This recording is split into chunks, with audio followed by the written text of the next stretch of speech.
الصلاۃ والسلام علیک یا رسول اللہ وعلی آلک واصحابک یا سیدی یا حبیب اللہ۔ الصلاۃ والسلام علیک یا سیدی یا نبی اللہ وعلی آلک واصحابک یا سیدی یا نور اللہ۔ اللہم صلی علی سیدنا و مولانا محمد معدن الجود والکرم وآلہ وصحبہ وبارک وسلم۔ تمام تعریفیں حمد و ثنا اللہ تعالی جل مجدہ الکریم کے لیے۔ زاں بعد درود و سلام نبی محترم شفیع محتشم آقا کل ختم رسول دانا سبل احمد مجتبیٰ جناب حضرت محمد مصطفیٰ علی تحیت و ثنا کی ذات والا صفات کے لیے حمد و ثناء کے بعد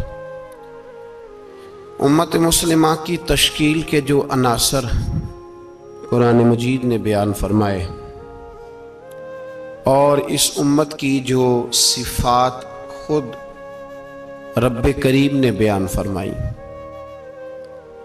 سورہ فتح کی آیت نمبر 29 میں اللہ تعالیٰ نے فرمایا محمد الرسول اللہ، محمد صلی اللہ علیہ وسلم اللہ کے رسول ہیں، والذین معہ اور جو ان کے ساتھ ہیں، اشداء علی الکفار وہ کافروں پر سخت ہیں، رحماء بینہم آپس میں بڑے رحم دل ہیں،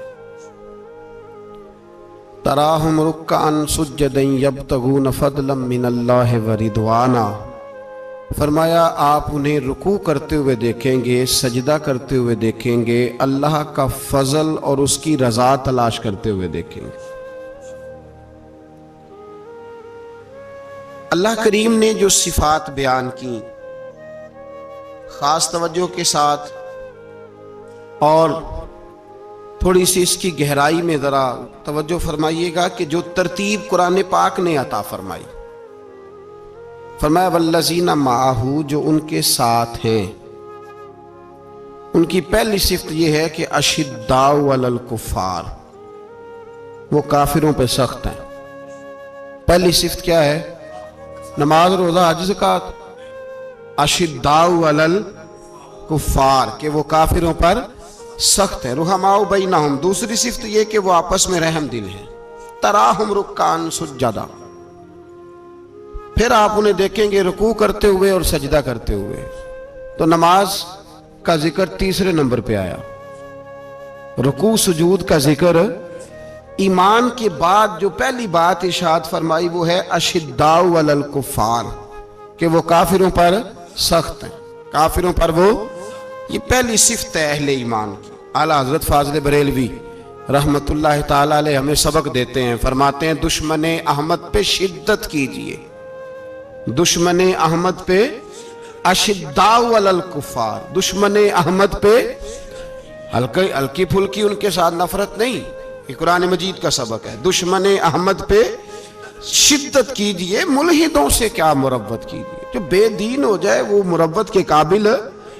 ہمارا عجیب معاملہ ہے، وہ ہمارے بچے کاٹتے ہیں، ہم کہتے ہیں نہیں بات بیٹھ کے کرنی چاہیے، وہ ہمارے ٹکڑے کر رہا ہے، خون پی رہا ہے، ہم کہتے ہیں نہیں ٹیبل ٹاک کرنی چاہیے، ہم نے بات کی ہے، سفیر کو بلایا تھا۔ یہ کس قسم کی گفتگو ہے بھائی؟ وہ تیرا خون پی رہا ہے، تو جواب میں کہہ رہا ہے نہیں وہ ہم نے بات کی ہے، اقوام متحدہ میں کل پرسوں بیٹھیں گے، آپس میں گفتگو کریں گے، صحیح ہو جائے گا مسئلہ۔ اشداء علی الکفار اہل ایمان مومن کی پہلی صفت اللہ نے یہ بیان فرمائی کہ وہ کافروں پر وہ سخت ہے، پہلی صفت یہ۔ من احب للہ و ابغض للہ و منع للہ و آتا للہ فقد استکمل الایمان او کما قال صلی اللہ علیہ وسلم۔ حضور نے فرمایا اگر اللہ کی رضا کے لیے محبت کرنا ایمان کا حصہ ہے تو بغض رکھنا بھی ایمان کا حصہ ہے، اللہ کی رضا کے لیے بغض رکھنا بھی۔ یہ جو جذبہ ہے نا کفر کے خلاف جذبہ، یہ ایمان کی بنیاد ہے۔ لوگ کہتے ہیں اسلام محبت سکھاتا ہے، اسلام، بھئی کون کہتا ہے اسلام نفرت سے؟ اسلام سکھاتا ہی محبت ہے، اسلام سکھاتا ہی لیکن میرے بھائی یہ تو بتلاؤ نا صاحب کہ وہ جو جڑی بوٹی فصل کے ساتھ اگاتی ہے اس کا رنگ ہرا نہیں ہوتا؟ وہ چہچہاتی لہلہاتی نہیں؟ کاٹتے کیوں ہو پکڑ کے اسے؟ دوائی ڈال کے مارتے کیوں ہو؟ اس لیے کہ باقی فصل کو تباہ نہ کرے، باقی فصل کو نقصان۔ کافر پر جب تو سختی کرتا ہے تو اس کا مطلب یہ ہوتا ہے کہ وہ پھر دوبارہ ظلم نہیں کرتا، وہ زیادتی۔ ہماری کافر کے حق میں نرمی ہے۔ سعودی گورنمنٹ کا مراسلہ آیا، انہوں نے کہا جناب ہمیں شکوہ ہے پاکستانی حاجیوں سے کہ حجنے جب جاتی ہیں تو یہ برقع نہیں پہنتی، نقاب نہیں اوڑھتی۔ یہ باقاعدہ مراسلہ ان کی وزارت حج نے پاکستانی، مجھے چونکہ موقع ملتا رہتا ہے حج ٹریننگ پہ جانے کا تو ہمیں وہ پڑھاتے ہیں، کہتے ہیں جی یہ آپ دیکھ لیں۔ باقاعدہ مراسلہ آیا، بڑی کھل کے بات کر رہا ہوں ذمہ داری سے۔ یہ جناب پاکستان کی جو بیبیاں یہاں حج کرنے آتی ہیں وہ بازاروں میں بغیر نقاب کے پھرتی ہیں، وہ کھجورے خریدنے چاہتی ہیں تو بغیر نقاب کے، خوشبو لینے جاتی ہیں تو بغیر نقاب کے، لہذا انہیں پردہ کراؤ۔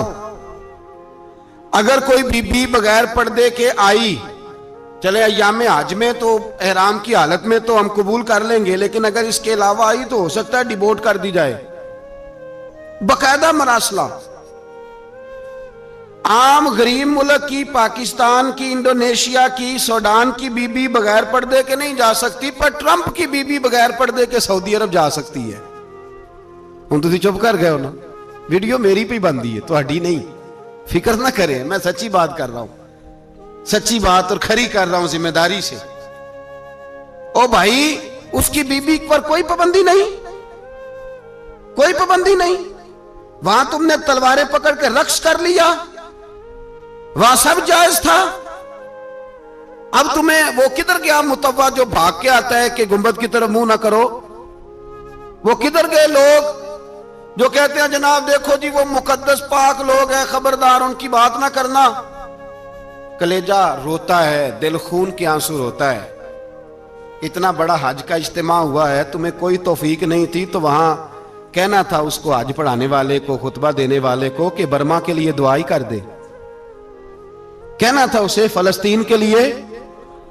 بھائی میں جو رونا رو رہا ہوں ذمہ داری سے رو رہا ہوں، خدا را سمجھو، جب تم نے تمہاری اپنی بات آتی ہے تو 34 ملکوں کا اتحاد اکٹھا ہو جاتا ہے، اور جب امت کی بات آئے پھر کوئی پرواہ نہیں۔ میرے رسول پاک صلی اللہ علیہ وسلم نے جو دین دیا اس کی پہلی شرط یہ ہے اشداء علل، بولیے اشداء علل، کافر پر سختی کرنا پہلا حصہ ایمان کا۔ رحماء بینہم تو دوسرا نمبر ہے، یہ دوسرا ہے۔ تمہاری سختی صرف اس کے خلاف ہے جو تمہارے مفادات کو ٹھیس پہنچائے، جو تمہاری سنے نا۔ حضرت سیدنا فاروق اعظم رضی اللہ، میں تفصیل سے بات کروں گا اگلے جمعے جناب فاروق اعظم کے احوال پر۔ حضرت عمر فاروق رضی اللہ تعالیٰ عنہ بدر کے میدان میں جب نکلے نا، بدر میں، تو حضرت عمر سے حضور نے تجویز مانگی، فرمایا صف بندی کیسے کریں، کس طرح لڑنا ہے؟ جناب عمر فاروق رضی اللہ تعالیٰ عنہ کہنے لگے حضور یہ جتنے آئے ہیں نا کافر لڑنے، یہ کسی کا کوئی چاچا لگتا ہے، کسی کا کوئی ماموں لگتا ہے، کسی کا بھائی ہے، کسی کا بیٹا ہے، تو محبوبہ صف بندی کی کیا ضرورت ہے؟ جو میرے رشتہ دار ہے میرے حوالے کریں، میں گردنیں کاٹ کے آپ کو دیتا ہوں۔ جو ابو بکر کے رشتہ دار ہے وہ ابو بکر کے حوالے کریں، وہ گردن کاٹ کے دے۔ جو علی کا کچھ لگتا ہے وہ علی کے حوالے کریں۔ ہم دنیا کو بتائیں گے کہ اشداء علل کفار، اشداء علل، اس کے لیے ہمارے پاس سختی ہے، کوئی نرمی، وہ ہمارا سگا بھی ہو تو اس کے حق میں کوئی نرمی۔ حضرت عمر نے اپنے سگے ماموں کی گردن کاٹی بدر کے دن، سگے ماموں کی۔ حضرت ابو عبیدہ بن جراح، سنو، اسلام امن کا درس دیتا ہے، محبت کا درس دیتا ہے، بھائی اسلام ہی تو امن کا درس دیتا ہے، پر جڑی بوٹی کاٹنا بدامنی نہیں ہوتا، ظالم کا ہاتھ پکڑنا بدامنی، اور امن والے اور ہوتے ہیں بزدل، ان دونوں میں فرق ہوتا ہے۔ امن والا بننے کا کہا گیا ہے، بزدل بننے کا کہا۔ میرے نبی پاک نے جو بدر میں تلوار اٹھائی تھی، زرہ پہنی تھی، حضور علیہ السلام نے لوہے کی جیکٹ پہنی تھی، تو وہ بھی میرے رسول پاک نے امن کے لیے ہی پہنی تھی۔ میرے نبی پاک صلی اللہ علیہ وسلم نے احد کے دن جو ہتھیار اٹھائے تھے تو وہ بھی امن کے لیے اٹھائے تھے۔ وہ بھی امن کے لیے حضور نے ہتھیار اٹھایا تھا. ہتھیار اٹھانا بد امنی کی علامت نہیں ہوتا میرے بھائی, یاد رکھیں. حضرت ابو عبیدہ بن جراح نے میدان بدر کے اندر جب جنگ کا طبل بجا, حالات بگڑے, جناب ابو عبیدہ بن جراح کہتے ہیں تاریخ نے ایک عجیب موڑ پہ مجھے لا کے کھڑا کیا. آپ فرماتے ہیں میرے لیے اللہ نے جو آزمائش رکھی وہ سب سے بڑی رکھی. فرمانے لگے جب میں میدان میں نکلا تو کافروں نے میرے سامنے جس کو لا کے کھڑا کیا وہ میرا سگا باپ تھا. اب فرماتے ہیں اب مشکل بن گئی. عشق تیاگ دوویں ایک برابر تے عشق دا سیک ودھیرا, اگ تے ساڑے ککھ تے کانے تے عشق ساڑے تن میرا, تے اگ دا دارو می تے پانی, کوئی دسے ہیں عشق دا دارو کیڑا, بلے شاہ تھے کچھ بھی نہیں بچدا جتھے عشق ہوراں دا ڈیرا. فرمانے لگے اب میرے لیے سامنے باپ, ادھر بیٹا. اب فرماتے ہیں دو رستے تھے, باپ بچاؤں یا رسول اللہ کا دین بچاؤں. ایک منٹ تھا فیصلہ کرنے کے لیے کہ ابا بچے گا یا دین بچے گا, کفر بچے گا یا اسلام بچے گا. فرماتے ہیں میں نے منٹ پورا نہیں سوچا, میں نے تلوار اٹھائی, باپ کی گردن کاٹ کے گرائی اور رسول اللہ کا دین بچا لیا. باپ کی گردن کٹ کے گری اور نبی پاک کا دین بچ گیا, بچا لیا رسول اللہ کا دین. حضرت عمر نے ماموں کو مارا. حضرت مصعب ابن عمیر کہتے ہیں تاریخ مجھے بھی لا کے کھڑا کرتی ہے بدر کے میدان میں, تو کفر کا لبادہ اوڑھ کے جب سامنے آیا تو وہ میرا سگا بھائی تھا. سگا بھائی. ہزاروں قومیں وجود میں آئیں دہر میں خشک و تر کے رشتے سے, پر ہم نے بنیاد دوستی رکھی یاد خیر البشر کے رشتے سے. سگا بھائی کفر کا نمائندہ بن کے سامنے کھڑا ہوا. مجھے اکٹھے کھیلنا بھی یاد تھا, مجھے ایک برتن میں روٹی کھانا بھی یاد تھا, ایک ماں سے لوریاں سننا بھی یاد تھا. فرماتے ہیں یہ سارا کچھ یاد تھا, پر اسلام کے حق میں دیا ہوا خطبہ جو محمد عربی نے دیا تھا وہ بھی مجھے یاد تھا, مجھے رسول اللہ کی بتائی ہوئی باتیں بھی. فرماتے ہیں میں سارا کچھ بھول گیا, پر مجھے اپنے رسول کا پڑھایا ہوا سبق نہیں بولا, وہ مجھے یاد رہا. میں نے پھر سگے بھائی کی گردن کاٹی اور میں نے وہ گردن کاٹ کے حضور کے پاس پیش کی, اور میں نے دنیا کو بتایا کہ ہمارے لیے اصل وہ ہے جو ہمارے رسول ہمیں حکم ارشاد فرماتے ہیں. یہ رشتے ہمارے لیے اصل ہمارے جی اچھے تعلقات ہیں. کون سے اچھے تعلقات, کون سے اچھے تعلقات. میرا ایک دوست مجھے کہنے لگا امریکہ تو پیار ہی بڑا کرتا ہے ہم سے. میں نے کہا بالکل, کسائی بھی بڑا پیار کرتا ہے بکرے سے, بڑا پیار ہوتا ہے. آپ جو قربانی کے بکرے لائے تھے آپ کو پیار نہیں تھا؟ ذبح کرنے سے پہلے اس کو پانی بھی پلایا, چارہ بھی کھلایا, غسل بھی کرایا, پر آخر میں کیا کیا بولے نا جی. یہ والا پیار کرتا ہے امریکہ آپ سے, دیتا ہے کبھی کبھی پیسے, کوئی شک نہیں اس میں. وہ کہتا ہے وہاں زلزلہ آیا ہے تو اتنے لاکھ ڈالر دیتا ہوں, فلاں آیا, لیکن وہ والا پیار جو کسائی بکرے سے کرتا ہے, کہتا ہے جب موقع آئے گا تو میں چھری بھی پھیروں گا, اور اپنے وقت پہ آ کے وہ, یہ میری مثال یاد رکھ لینا, امریکہ کا پاکستان سے اور مسلمان سے وہ والا پیار ہے جو بکرے کا کسائی سے اور کسائی کا بکرے سے ہوتا ہے. وہ چارہ ڈالتا ہے, موٹا کر کے ذبح کرتا ہے, پتلا ذبح کرنے میں اسے لذت نہیں آتی. اور بھائی یاد رکھو حضرت ابو بکر صدیق رضی اللہ تعالیٰ عنہ, عرب کے لوگ جب جنگ کرتے تھے تو ایک ہاتھ میں ڈھال پکڑتے تھے, ایک ہاتھ میں تلوار پکڑتے تھے, لوہے کی ڈھال. جب دشمن حملہ کرتا تھا تو ڈھال آگے کرتے تھے, وہ کئی دفعہ ٹکرا کے ڈھال سے تلوار گر جاتی تھی. حضرت ابو بکر صدیق میدان میں نکلے, بیٹا کافروں کی طرف سے لڑنے آیا ہے, سگا بیٹا, اور میرے مصطفیٰ کریم نے فرمایا اولاد بزدل کر دیتی ہے آدمی کو, پر جب ایمان پختہ ہو تو پھر صحابہ نے اس بزدلی کی بھی پرواہ نہیں کی. سگا بیٹا کافر کی جانب سے آیا, حضرت ابو بکر صدیق نے تلوار سے حملہ کیا, بیٹے نے ڈھال آگے کی. جب صاحبزادے نے ڈھال آگے کی نا تو حضرت ابو بکر کی تلوار لوہے کی ڈھال سے ٹکرائی, تلوار گر گئی. اب حضرت ابو بکر نے ہتے ہو گئے, صاحبزادے نے اٹھائی تلوار, کہتا ہے جب میں مارنے لگا تو خیال آیا گھر تو میرا اجڑے گا نا, باپ تو میرا ہی ہے نا.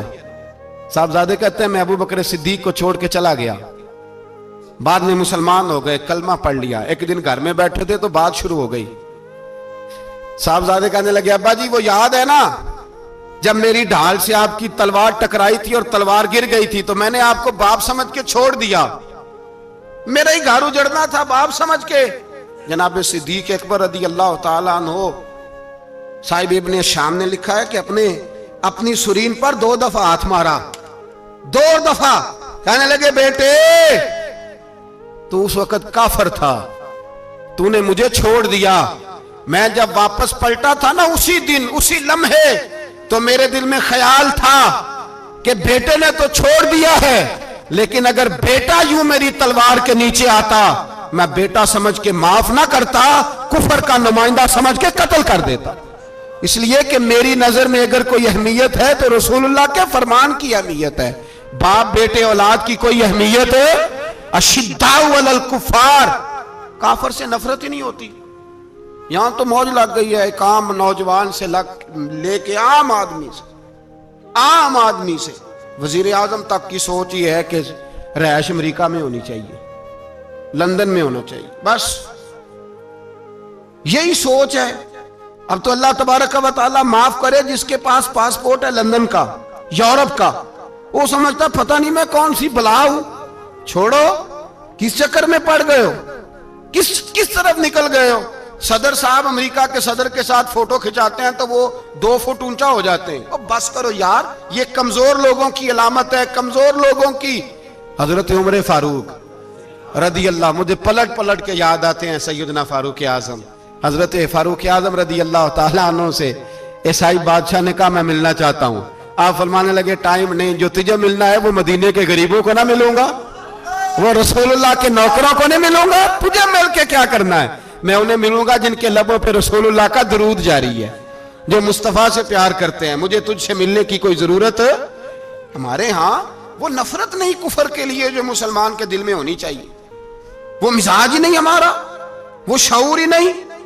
ہم جب بھی اتحاد کرتے ہیں کافر سے اتحاد کر کے اپنے ہی بھائی کو مارنے لگتے ہیں۔ وہ جی لڑائی ہو رہی تھی، بھائی کا بھائی سے اختلاف نہیں ہوتا گھر کے اندر، پھر وہ دشمنوں کو بلا کے لاتا ہے کہ میرے بھائی کو مارو۔ ایسا ہوا ہے کبھی؟ اگر آپس میں اسلامی ممالک کا اختلاف ہے بھی تو کافر کو لاؤ گے مارنے کے لیے، کافر کو لاؤ گے۔ اور یہاں ایک آدمی قید ہوا تھا امریکہ کا، پوری دنیا کو مصیبت پڑ گئی تھی، سمجھ آ رہی ہے؟ نام لینے کی ضرورت تو نہیں، بات کی سمجھ آ گئی آپ حضرات؟ ایک آدمی قید ہوا تھا اور انسانی حقوق کی تنظیمیں اور ہمارے اپنے اندر سے بڑے بڑے، میں روشن خیال نہیں، میں روغن خیال کہتا ہوں ان لوگوں کو، بڑے بڑے روغن خیال اٹھ کے کھڑے ہو گئے، جی انسانی حقوق کی بات کرو، جی ایسے ہو گیا، جی ویسے ہو گیا، لے گئے بندہ چھڑا کے۔ یہاں روز خون کی ندیاں بہتی ہیں، اقوام متحدہ جس سے مسلمان بھیک مانگتے پھرتے ہیں کہ مسلمانوں پہ مظالم بند کراؤ، اقوام متحدہ نے کہہ دیا کہ دنیا کی مظلوم ترین اقلیت کا نام برما کے مسلمان ہے۔ اقوام متحدہ نے رپورٹ دے دی، پھر مر نہیں گئے سارے اسلامی حکمران؟ شرم اور غیرت کے ساتھ کسی گھڑے میں دفن نہیں ہو گئے؟ تمہیں للکار کے انہوں نے کہا کہ یہ سب سے مظلوم ہیں، ان کا کچھ کرو۔ چند دن پہلے یہاں ننکانہ صاحب بے سانیوں نے جلوس نکال کے کہا مسلمانوں شرم کرو، ان کی مدد کرو۔ پوپ بول پڑا، پوپ ایسانیوں کہا کہ مسلمانوں کہاں ہو، کدھر ہو تم، ان کی مدد کرو، نکلو ظلم ہو رہا ہے۔ پوری دنیا چیخی۔ آپ کے ملک میں آ کے امریکہ ڈرون حملے کر جائے تو آپ کی وزارت داخلہ کو بعد میں ہوش آتا ہو، ہمیں تو پتہ نہیں چلا، ہم تو سوئے ہوئے تھے، وہ حملہ کر گیا۔ اور عالمی قوانین کی مخالفت کر کے برما کی حکومت کہتی ہے کسی صحافی کو بھی ہم اندر نہیں جانے دیں گے، ہمارا ذاتی معاملہ ہے۔ ایسے بے شرم لوگوں کو اپنا نمائندہ بناتے ہو، جنہیں ہوش تک نہیں اس بات کی۔ ہم نے کلمہ پڑھا ہوا ہے نبی پاک صلی اللہ علیہ وسلم کا، میرے رسول پاک سید عالم نور مجسم صلی اللہ علیہ وسلم نے جو لوگ تیار فرمائے، نیند تو نہیں آ رہی آپ حضرات؟ نبی پاک نے جو لوگ تیار فرمائے، حضرت کعب بن مالک رضی اللہ تعالی، حضور نے فرمایا چلو تبوک پہ میرے ساتھ، سارے چلو، سب تیار ہو گئے۔ حضرت کعب بن مالک فرماتے ہیں مجھے گھوڑا بڑا دوڑانا آتا تھا، نیزہ بڑا چلانا آتا تھا، تلوار کا میں بڑا دھنی تھا، میں مالدار بھی تھا، میرے پاس بڑی وسائل تھے۔ حضور چلے گئے تو میں نے، یہ بخاری ہے، فرماتے ہیں میں نے سوچا کہ میں چلا جاؤں گا, کل میں گھوڑا دوڑاؤں گا, میں نے پیچھے پہنچ جانا, پرسوں چلا جاؤں گا, ترسوں بس سستی ہو گئی, نہ جا سکا. فرماتے ہیں وقت بیت گیا, حضور چلے گئے, آج جاتا ہوں کل چاہتا ہوں, اسی میں حالات سارے گزر گئے, حتیٰ کہ اللہ کے رسول واپس آ گئے. فرماتے ہیں کچھ بوڑھے تھے جو نہ جا سکے, اور کچھ منافق تھے جو حضور کے ساتھ جہاد پہ نہ جا سکے. آپ فرماتے ہیں میں جوان بھی تھا, تیر انداز بھی تھا, اور دنیا عرب سارا جانتا تھا کہ مالدار بھی ہے, اللہ تعالیٰ کی دی ہوئی بڑی نعمتیں تھے. میں نہ گیا, اور ہو غلطی گئی, سستی گئی. فرماتے حضور مدینے میں آئے, جب مسجد نبی میں بیٹھے تو منافق آ کے بہانے کرنے لگے. کوئی کہنے لگا بچی بڑی بیمار تھی, کوئی کہنے لگا حضور کل ہی صحیح ہوا ہوں. فرماتے مجھے بھی پتا تھا, اور پتا مصطفیٰ کو بھی تھا جھوٹ بول رہے, حضور کو پتا تھا, پر وہ بہانے کرتے, حضور قبول کرتے. میں چلو جاؤ. کہا فرماتے ایک منٹ کے لیے مجھے بھی وسوسہ آیا کہ کوئی بہانہ نہ کر دوں, لیکن پھر میں نے سوچا بہانہ کس کے سامنے کروں جسے اللہ تبارک و تعالیٰ نے نبوت کی آنکھ عطا فرمائی ہوئی ہے, اس محبوب کے سامنے بہانہ. اس خیال آیا مسلمان نیک و بد پہچان جاتے ہیں, محمد آدمی کے دل کی باتیں جان جاتے ہیں, کدھر بہانہ کروں, حضور کو تو سارا پتا ہے. فرماتے میں گیا, حضور نے پوچھا کیوں نہیں آئے, اور پوچھا بھی مسکرا کے, کیوں نہیں آیا, مسکرا کے پوچھا.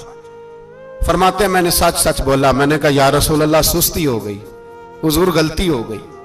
جو بہانے لگا رہے تھے ان کو آزادی مل گئی, اور مکتب عشق کا دستور نرالا دیکھا, اس کو چھٹی نہ ملی جس نے سبق یاد کیا. فرماتے ہیں ان کو چھٹی مل گئی. میں نے کہا حضور غلطی ہو گئی, تو نبی پاک نے فرمایا اس سے کوئی بندہ کلام نہ کرے, خبردار میرے ساتھ بھی گفتگو نہ کرنا. حضرت کعب بن مالک فرماتے ہیں میرا چچا زاد بھائی, خالہ زاد بھائی سارے رہتے تھے, میں کسی کو سلام لیتا تو کوئی جواب بھی نہیں دیتا تھا. فرماتے ہیں میں مسجد میں نماز پڑھنے آتا, پر صحابہ کرام کو حضور نے منع کر دیا تو مدینے کی گلیاں بھی ناآشنا ہو گئی. فرماتے ہیں مجھے یوں لگتا تھا کہ مدینے کے در و دیوار بھی مجھ سے کلام نہیں کرتے, میں وہاں دعا منگیا کرو سنگیو کتے مرشد نہ رس جاوے, اے جنہاں دے پیر رس جان دے او جیوندے ہی مرے رہن دے. کہا اس طرح لگا کہ جیسے حالات بگڑ گئے سارے میرے حق میں. آپ فرماتے ہیں میں مسجد میں آ کے بیٹھتا, تو جب مجھے پتا تھا, میں جب آنکھیں ادھر کرتا تو حضور مجھے دیکھتے, اور جب میں نبی پاک کو دیکھتا تو حضور چہرہ پھیر لیتے. بول پڑے خواجہ غلام فرید صاحب, کہنے لگے میں ویکھاں تے میرا یار نہ ویکھے, جے میں نام ویکھاں تے او ویکھے, ایڈے نصیب کتھوں تتڑی دے, او میرے وچ ویکھن دے ویکھے. غلام فریدہ او بوے یار دے مریے, پامیں ویکھے یا نہ ویکھے. آپ فرماتے میں سید عالم صلی اللہ علیہ وسلم کو دیکھتا تو حضور رخ انور پھیر لیتے. حضرت کعب بن مالک رضی اللہ تعالیٰ عنہ فرماتے ہیں کہ حضور کا حکم آیا کہ بیوی کو علیحدہ کر دو. بار پہلے کوئی نہیں بات کرتا, اب کہا بیوی کو علیحدہ کر دو, تو میں نے کہا حضور طلاق دے دوں. فرمایا نہیں میکے بھیج دو, طلاق نہیں دینی. فرماتے ہیں بال بچہ بھی چلا گیا, نہ گھر میں کوئی نہ باہر کوئی, تنے تنہا. آپ فرماتے ہیں زمانہ جانتا تھا, عرب کے صوبوں میں بات پھیل گئی کہ کعب بن مالک جیسا سردار, مالدار, گھوڑ سوار, تیر انداز, نیزہ باز, اتنا بڑا سیانہ سنجیدہ آدمی جدا کر دیا نبی پاک نے. فرماتے ہیں غسان کے عیسائی بادشاہ نے مجھے خط لکھا.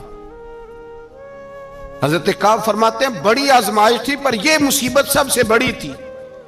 غسان کے عیسائی بادشاہ نے خط لکھا, اس کا آدمی مجھے ڈھونڈتا پھرتا مدینے میں, میں ملا تو خط اس نے مجھے دیا. خط میں یہ نہیں لکھا تھا کہ کافر ہو جاؤ معاذ اللہ, یہ نہیں لکھا تھا عیسائی ہو جاؤ. اس نے خط میں لکھا کہ کعب ہم نے سنا ہے تمہارے نبی نے تمہیں چھوڑ دیا, ناراض ہو گئے. تم تو اس قابل تھے کہ صوبے کے گورنر بنائے جاتے, تم تو بڑے عہدے کے قابل تھے, تمہاری تو شہرت ہے سارے علاقوں میں, تم آ جاؤ ہمارے پاس, ہم تمہیں بہت بڑا عہدہ دے دیں گے. حضرت کعب بن مالک فرماتے ہیں اب میری چیخیں نکلی, اب میں تڑپ کے رویا. میں نے وہ اس کا خط پکڑا اور جلتے ہوئے تنور میں ڈالا, اور مسجد نبی میں سر سجدے میں رکھ کے میں نے کہا اے اللہ, میرا ایمان اتنا ہی مشکوک ہو گیا ہے کہ کافر کہتے ہیں میں ان کے ساتھ مل جاؤں گا. اے اللہ میرا ایمان اتنا مشکل کافر سمجھنے لگے ہیں کہ میں مسلمانوں کو چھوڑ کے ان سے اتحاد کروں گا. یہاں لوگ کہتے ہیں ہم نے پریشر کے لیے ان کو ساتھ ملایا, ہم نے پریشر کے لیے کافر سے سمجھوتا کرو گے, اپنے بھائی پر ظلم کرنے کے لیے بے ایمانوں کے ساتھ دوستی کرو گے. حضرت کعب بن مالک فرماتے میں نے تندور میں ڈالا, میں تڑپ کے رویا. میں نے کہا اے اللہ میرا اتنا امتحان نہ لے کہ کافر سوچنے لگے کہ میں اسے سمجھوتا کروں گا. اے اللہ مہربانی فرما, اتنا امتحان نہ لے. روتے روتے گھر گیا, سحری تک روتا رہا. ایک آدمی دوڑا آیا, کہنے لگا کعب جلدی چل, حضرت جبریل آ گئے ہیں, اللہ نے تیری توبہ قبول فرما لی ہے, رسول پاک نے تجھے یاد فرمایا ہے, چل آ جا. حضرت کعب بن مالک فرماتے میں قدموں میں گرا اور میں نے کہا محبوبہ میرا سارا ہی مال لے لے, حضور میری ساری صلاحیتیں لے لے, رکھ لیں سارا کچھ, مجھے وہ مال نہیں چاہیے جو آپ کے دروازے سے دور کر دے. حضور وہ دولتیں میرے کس کام کی جو آپ کے دروازے سے دور کر دے. بے نور بے چراغ جو محفل ہو پھونک دو, اعظم بلا سے اپنی وہ ہستی ہی کیوں نہ ہو, جو چیز اس کی راہ میں حائل ہو پھونک دو. حضرت کعب بن مالک رضی اللہ تعالیٰ عنہ نے ایک منٹ کے لیے بھی کافر سے سمجھوتا کرنا پسند نہ کیا. جبھی تو اللہ نے توبہ حضرت جبریل کے ذریعے نازل فرمائی. میرے بھائی یہاں منٹ پہ سمجھوتا ہے, منٹ پہ بڑا رولا ڈالتے ہم, بڑا شور ہے چائنا کی دوستی. چائنا جیسے کہے برما کی حکومت ویسے کرتی ہے, اس کا اثر اور رسوخ ہے ان کا. آپ نے کیوں نہیں ان سے کہا کہ ان کو منع کریں؟ میں چائنا کی بات نہیں چھیڑنا چاہتا, ورنہ میں اس پر بھی کچھ باتیں عرض کروں کہ وہ جو آپ کے ساتھ ان کی دوستی ہے اس کا پس منظر کیا ہے. یہ تو چائنا میں بسنے والوں سے پوچھو نا, جہاں مسجد بنانا بڑا مشکل ہے, جہاں نماز پڑھنا روزہ رکھنا بڑا مشکل ہے. کاہے کی دوستی, کس طرح کی دوستی؟ قرآن مجید نے بیان کر دیا کافر تم سے راضی نہیں ہو سکتا حتی تتبع ملتہم, جب تک تم ان کے دین کی پیروی نہ کرو. اتنی دیر کافر راضی ہو سکتا تو مسلمان کیسے راضی ہو جاتا ہے؟ بھائی میرے مصطفیٰ کریم سید عالم صلی اللہ علیہ وسلم کی امت کے جو اجزاء ترکیبی جو بنائے امت قرآن نے بیان فرمائے, ان میں پہلا یہ ہے کہ اشداء علی الکفار, مسلمان کافر پر سخت ہوتا ہے. اور دوسرے نمبر پہ فرمایا رحماء بینہم, آپس میں رحم دل. آپس میں اقبال نے اس آیت کی تفسیر کی تو دو مصروں کے اندر شعر میں مضمون ہی پرو کے رکھ دیا. کہنے لگے ہو ہلکا یاراں تو بریشم کی طرح نرم. کس طرح؟ ریشم کی طرح. ہو ہلکا یاراں تو بریشم کی طرح نرم, رزم حق و باطل ہو تو فولاد ہے مومن. رزم حق و باطل ہو تو پھر فولاد بن کے نکلے, پھر منت سماجت نہ کرے اقوام متحدہ آئے تو فلاں آئے تو فلاں آئے, فولاد ہے مومن. ایک وہ منظر تھا حضرت عمر نے جب اپنے سگے ماموں کو لتاڑا, جناب ابو عبیدہ بن جراح نے باپ کو قتل کیا, مصعب بن عمیر نے بھائی کو قتل کیا. ایک وہ منظر تھا. ایک وہ منظر تھا جب مسلمان مکے سے مدینے آئے, مدینہ طیبہ پہنچے تو مصطفیٰ کریم نے فرمایا یہ تمہارے بھائی ہیں, بس بات ختم ہو گئی. یہ تمہارے, بھائی اتنی سی بات ہے, یہ تمہارے, اس سے زیادہ نہیں.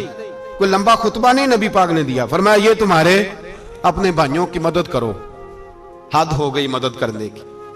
بھائی کا بازو پکڑا, گھر لے گئے, کہنے لگے یہ 15 کلے میرے ہیں, 6 جو تمہیں پسند آتے ہیں رکھ لو, تمہارے ہو گئے. گھر کا سامان بستر رضائیاں تک نکال کے دروازے کے اندر رکھے. بھائی سے کہا یار جو تجھے اچھا لگتا ہے رکھ لے, آدھا تیرا آدھا میرا. یہاں تک ایک وہ موقع جب اشداء علی الکفار, ایک یہ موقع رحماء بینہم. صحابہ کرام علیہم رضوان میں سے کسی کے پاس 2 باغ تھے, ایک میں کھجوریں زیادہ پکی, ایک میں کم پکی. جب وہ اپنے بھائی کو دینے لگا تو اس نے کہا تجھے رسول اللہ نے میرا بھائی بنایا ہے, تجھے وہ والا باغ دوں گا جس کی کھجوریں زیادہ پکی ہوئی ہیں, وہ والا باغ دوں گا کھجوریں زیادہ پکی ہوئی. اور یار تاریخ عالم نے یہ نظارہ نہیں دیکھا کہ وہاں سے ایک شخص آیا غریب ہے رشتہ نہیں ملتا. یہاں ایک شخص نے کیا کیا, اس کو اپنے خاندان سے اپنے گھر سے رشتہ بھی دیا. کہا بھائی ہے, اس کو یہاں بسانا ہے, رکھنا ہے, لانا ہے. کوئی تہذیب کا ٹکراؤ نہیں ہوا, کوئی ان لوگوں کے آپس میں جھگڑے نہیں ہوئے, کوئی نہیں کہا کہ یہ مہاجر ہے یہ انصار ہے, کوئی کسی جگہ نہیں کہا تمہارا کھانا پینا رہنا سہنا الگ ہے, کوئی کسی جگہ بحث نہیں ہوئی. آدھا بانٹ کے دیا. اور پھر بھائی چارے کا حال یہ تھا کہ تبوک کے بعد جب بڑا مال آیا نا مسلمانوں کے پاس, ڈھیر لگ گئے, بحرین سے مال آیا تو ڈھیروں لگ گئے. تو رسول پاک صلی اللہ علیہ وسلم نے انصار مدینہ کو بلایا, مدینے والوں کو. فرمایا تم نے بڑا احسار کیا تھا اپنے بھائیوں پر, تم نے اپنی آدھی آدھی جائیدادیں دے دی تھی, تم نے رحماء بینہم کا پورا مظاہرہ عملاً کر کے دکھایا تھا. اب مال آ گیا ہے, دو آپشن میں تمہیں دیتا ہوں, دو قسم کی ترجیحات, ایک چیز قبول کر لو. کہ یا رسول اللہ صلی اللہ علیہ وسلم حکم فرمائیے. فرمایا یہاں تو جو مال تم نے اپنے مہاجر بھائیوں کو دیا ہے وہ واپس لے لو, وہ تم واپس لے لو, اور یہ جو مال آیا یہ میں ان میں بانٹ دیتا ہوں. یا اس طرح کرو کہ میں یہ مال تمہارے درمیان آپس میں آدھا آدھا بانٹ دیتا ہوں, یا تمہیں کچھ فیصد زیادہ دے دیتے ہیں انہیں کم دے دیتے ہیں. بات ہو رہی تھی, انصار چپ تھے. حضور نے فرمایا بولتے کیوں نہیں, پتہ محبوب کو بھی ہے کہ یہ بولیں گے تو مجھے بھی ٹھنڈ پڑے گی اور قیامت تک ساری امت کو سکون ملے گا. فرمایا بولو. تو انصار مدینہ بولے تو رو کے بولے, کہا محبوبہ ہم نے مال کیا کرنا ہے, ہمارے پاس رسول پاک جو موجود ہے. یا رسول اللہ ہم نے کیا کرنا ہے مال کا, حضور جو اب آیا یہ بھی سارا انہیں دے دے, جو ہم نے دیا تھا انہیں وہ بھی ان کے پاس رہنے دیں, اور یا رسول اللہ جو بعد میں آئے وہ بھی انہیں دے دیں. ہماری شرط یہ ہے کہ ہمارے درمیان اللہ کے رسول موجود رہنے چاہیے, محبوب ہمارے درمیان رہیں, مال و دولت کی ہمیں ضرورت ہے. یہ رحماء بینہم آپس میں بانٹ کے ہر چیز اپنے بھائیوں کو دے دی. حضرت عمر عیسائی بادشاہ ٹائم مانگتا تو کہتا ہے کوئی ٹائم نہیں, چل دوڑ جا. ملک شام جاتے ہیں, جب فتح ہوتے ہیں حضرت سعد بن ابی وقاص بلاتے ہیں, شام جاتے ہیں. تو حضرت عمر کہتے ہیں شام آئے ہیں یار, سب سے پہلا کام یہ کر بلال کا تو پتہ کر. یہاں سنا ہے بلال حبشی کا مکان بھی کہیں نیڑے نیڑے ہے, پتہ تو کر. حضرت بلال حبشی حضرت سیدنا سعد کہنے لگے حضور بلا نہ لیں. فرمایا نہیں, وہ مصطفیٰ کا غلام ہے تو میرا تو امام ہے, میں گھر ملنے جاؤں گا. گھر رحماء بینہم, کالے رنگ کے حبشی غلام سیدنا بلال حبشی کو ملنے گھر گئے, اور جناب عمر جا کے بیٹھک میں انتظار کرنے لگے, گویا ڈرائنگ روم میں بیٹھے انتظار ہونے لگا. جناب سیدنا بلال آئے تو حضرت عمر اٹھ کے کھڑے ہوئے. ملک شام کے لوگوں نے یہ منظر عجیب دیکھا کہ جناب عمر فاروق ایک حبشی کے لیے کھڑے ہوئے, اور جب کھڑے ہوئے تو حضرت بلال کہنے لگے عمر بیٹھ جاؤ, یہ کیا کر رہے ہو. تو حضرت سیدنا عمر رو پڑے, کہنے لگے بلال تو حبشی پہلے تھا, جب سے رسول اللہ کا غلام بنا ہے ساری امت کا امام بن گیا, ساری امت کا تو امام بن گیا ہے جب سے تو نبی پاک صلی اللہ تعالی علیہ وسلم کا غلام بنا. بھائی یاد رکھے, جب اشداء علی الکفار کی بات تھی تو اپنے سگے قتل ہو گئے, اور جب رحماء بینہم کی بات تھی تو پھر یہ نہیں دیکھا یہ حبشی ہے. توجہ ہے میری بات پر, جاگ رہے نا آپ لوگ, ادھر دیکھیں. پھر یہ نہیں دیکھا کہ یہ حبشی ہے, یہ رومی ہے, یہ کون ہے, پھر یہ دیکھا کہ یہ رسول اللہ کا غلام ہے صلی اللہ. ہمارے ہاں تو نفرتیں پھیل گئی ہیں, او بس کرو جی بنگالیوں سے جان چھڑاؤ, او بس کرو جی فلانے سے, او بس کر یار, رہن سہن اپنا اپنا ہوتا ہے, لیکن مسلمان جس طرح کا بھی ہو اس کے ساتھ نفرت کرنے کی اجازت نہیں ہے. پہلی بات اشداء علی الکفار, دوسری بات رحماء بین. اب تیسری بات ہے تراہم رکعا سجدا یبتغون فضلا من اللہ ورضوانا. میں نے جو شروع میں بات کی تھی نا کہ اگر خانہ کعبہ میں 40-50 لاکھ حاجی مل کے دعائی مانگ لیتا, دعائی مانگ لیتا مل کے, تو کمال ہو جاتا.